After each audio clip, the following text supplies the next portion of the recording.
बिस्मिल्लाहिर्रहमानिर्रहीम। अस्सलाम वालेकुम नादरीन, आप यूट्यूब चैनल देख रहे हैं। मैं इमरान खान हूँ।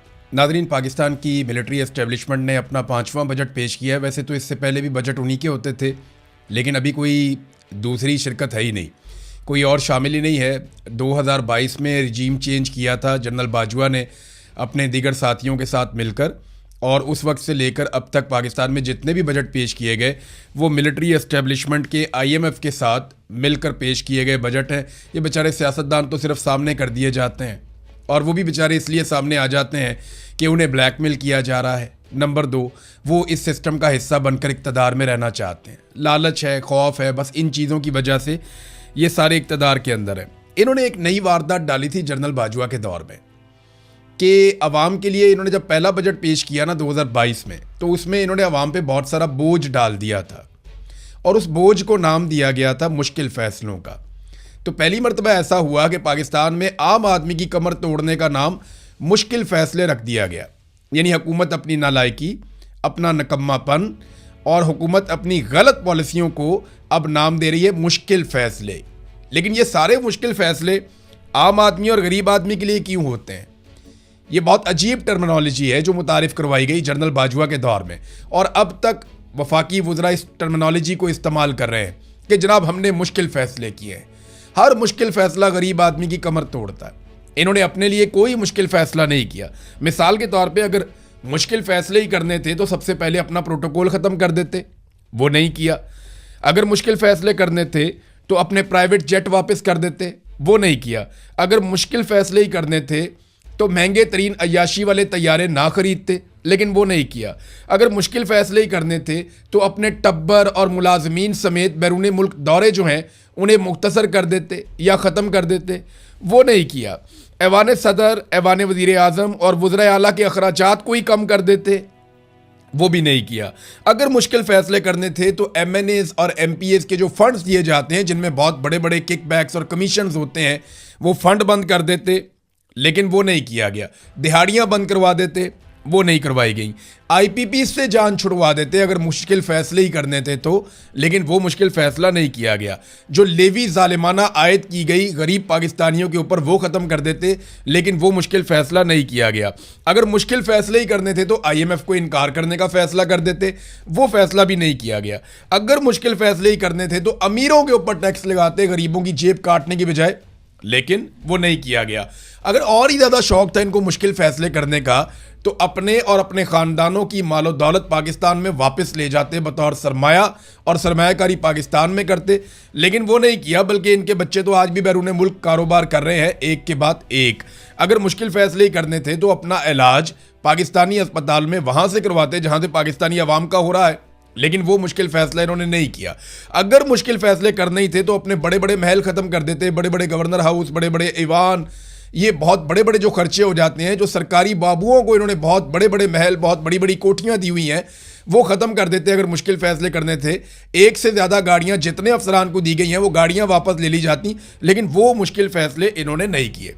अगर मुश्किल फ़ैसले ही करने थे तो अवाम के पैसों से अपनी ज़ाती तशहीर ना करते, अपने ज़ाती इश्तिहारात पूरा पूरा मुंह अपना अखबारात के ऊपर और मैगजीन्स के ऊपर ना लगवाते, और मीडिया को नवाजने का काम ना करते अवाम के पैसों से। अगर मुश्किल फ़ैसले ही करने थे तो वो कर लेते, वो भी इन्होंने नहीं किया।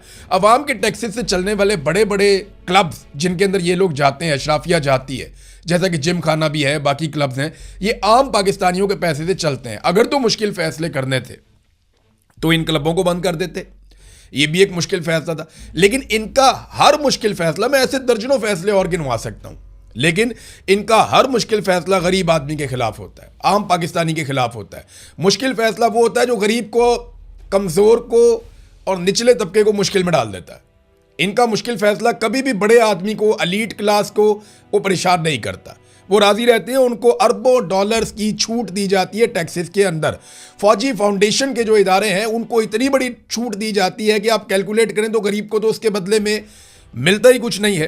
तालीम और सेहत के ऊपर इनका खर्चा ज़रा चेक करें। वैसे तो माजी में भी कोई बड़ी अच्छी मिसालें नहीं थी, लेकिन पाकिस्तान तहरीक इंसाफ के दौर से इसका मुवाजना करते हैं इमरान खान साहब का आखिरी बजट और आज का बजट। इमरान खान साहब का जो आखिरी बजट था उसमें जो तालीम के ऊपर पैसा खर्च हो रहा था, अगर परसेंटेज में आप निकालें तो 1.77%, 1.77% खर्च हो रहा था इमरान खान साहब के दौर में तालीम के ऊपर, ये वफाकी बजट की बात बता रहा हूँ। सेहत के ऊपर जो है वो 1.40% जो है वो खर्च कर रहे थे। मौजूदा हुकूमत परसेंटेज में इससे आधा खर्च कर रही है, यानी 0.8% और 0.8% तालीम पर और सेहत पर। इमरान खान साहब ने सूबों में एक हेल्थ कार्ड दिया था, हर आदमी की जेब में 10 लाख रुपया डाल दिया था कि जनाब आप 10 लाख रुपए तक का इलाज आप जब चाहें करवा सकते हैं, ये पैसा आपको खर्च नहीं करना पड़ेगा। लोगों ने बहुत फ़ायदा भी उठाया, लेकिन तालीम पर जितना खर्च इमरान खान साहब के दौरे हुकूमत में हो रहा था परसेंटेज में, उससे आधा और उससे भी कम आज हो रहा है। हेल्थ पे जितना खर्च हो रहा था वो भी उससे आधा खर्च हो रहा है। तो तालीम का और सेहत का बजट हम कम कर रहे हैं, दिफा का बजट हम बढ़ा रहे हैं। दिफा का बजट ज़रूर बढ़ाइए, लेकिन साथ साथ हमें बताइए कि दहशतगर्दी कब खत्म होगी, इंडिया से अपना पानी कब छुड़वाएंगे और मकबूजा कश्मीर आज़ाद कब होगा। अभी तो आज़ाद कश्मीर वाले भी आज़ादी मांग रहे हैं कि कम से कम भाई हमारी हुकूमतों के ऊपर कंट्रोल करना तो बंद कर दो ना। ये क्या तरीका हुआ कि एक ब्रिगेडियर साहब बैठे हुए और वो पूरा निज़ाम डंडे के साथ कंट्रोल कर रहे हैं। भाई हुकूमत हुक्मरानों को चलाने दो, जिन लोगों को लोग वोट डालते हैं उन्हें हुकूमत करने का हक दिया जाए। बहरहाल इनका सारा का सारा जो है वो फोकस गरीब आदमी पे आता है। जब भी इन्होंने पैसा इकट्ठा करना हो ये गरीब आदमी से पैसा इकट्ठा करते हैं, और जब भी इन्होंने वो पैसा खर्च करना हो तो ये अमीर आदमी के ऊपर या अशराफिया के ऊपर या अपने ऊपर वो पैसा खर्च करते हैं। अच्छा नाज़रीन, जिस किस्म का ये बजट है ना, मैं कोई इतना एक्सपर्ट नहीं हूँ कॉमर्स का, यानी मुझे इतना नहीं पता, मैं वजारत ख़जाना में इन चीज़ों में मैंने कभी इतना काम नहीं किया बजट के मामलात में, लेकिन मोटी मोटी चीज़ें तो सबको पता है ना। मैंने अपनी इकोनॉमिक्स पढ़ी है और जितनी मैंने पढ़ी है उसके मुताबिक मुझे आइडिया है कि ये कौम के साथ क्या करने जा रहे हैं। एक आम आदमी को, एक बच्चे को भी पता चलता है कौम के साथ क्या करने जा रहे हैं। अगर नहीं पता चलता तो अपोजिशन को पता नहीं चलता। पाकिस्तान तहरीक इंसाफ की जगह अगर कोई भी अपोजिशन होती तो इस बजट की धज्जियां बखेर देती, इनको तबाह बर्बाद कर देती। लेकिन पाकिस्तान तहरीक इंसाफ ने एक मरतबा फिर अच्छे बच्चों का किरदार अदा किया, कोई बात नहीं की, कोई सख्ती नहीं की, बड़े प्यार से एक शेर सुनाया और बाइकआउट कर दिया। ये जी पाकिस्तान तहरीक इंसाफ की टोटल हिकमत अमली है। वहाँ शहबाज शरीफ साहब ने भी इनको बातें सुनाई, वहाँ पे अयाज सादिक साहब ने भी उन्हें बातें सुनाई, और वो वहाँ पे भीख मांग रहे थे खड़े होकर, जनाब आप इमरान खान साहब से मुलाकात के लिए एक आप रूलिंग दे दें, आप एक ऑर्डर जारी कर दें। ये बैरिस्टर गोहर कह रहे थे स्पीकर को, और स्पीकर ने आगे से कहा कि अगर वो मेंबर असेंबली होते ना तो मैं उनका प्रोटेक्शन ऑर्डर जारी कर देता, आप तो अपने दौर में करते नहीं थे, हम कर देते। और वहाँ किसी ने जवाब नहीं दिया।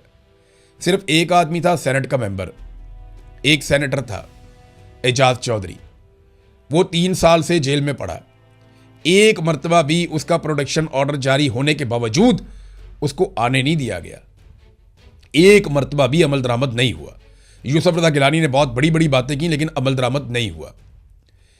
एक आदमी शहबाज शरीफ ने अपनी जितनी जेल है उसका ज़्यादातर हिस्सा बतौर अपोजिशन लीडर कौमी असम्बली में, कौमी असम्बली के सेक्रेटेरिएट में या इस्लामाबाद के ईवानों के अंदर गुजारा।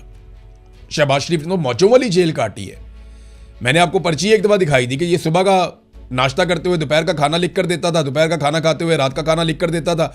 इसकी एक दिन में 4-4 मुलाकातें होती थी और रोज़ मुलाकातें होती थी, और प्रोटेक्शन ऑर्डर इसकी जेब में पड़ा रहता था, जब दिल करता था ये आ जाता था।